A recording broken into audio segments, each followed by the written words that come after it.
May kani-kanyang paraan, tradisyon at pamahiin ang iba't ibang kultura sa mundo sa pagsalubong sa Halloween. Kung ano-ano mga yan, alamin sa ulat ni Sujin Kim.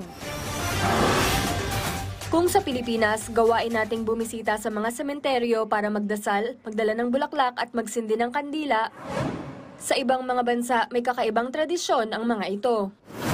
Sa Germany, tuwing Halloween, itinatago nila ang mga kutsilyo para hindi sila aksidenteng masugatan ng bumibisitang kaluluwa.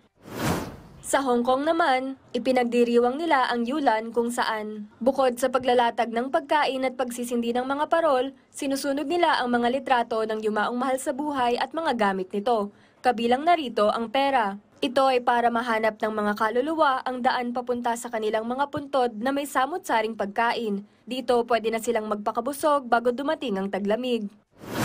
Kung sa North America, kalabasang inuukit bilang tradisyon, sa ibang lugar sa Europe, beets at turnips naman ang kanilang tinatabasan. Ito ay dahil sa kakapusan ng kalabasa sa Europa.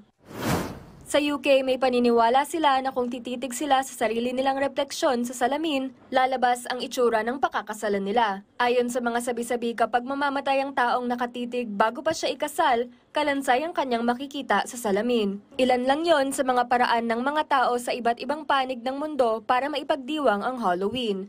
Sujin Kim, para sa Bayan.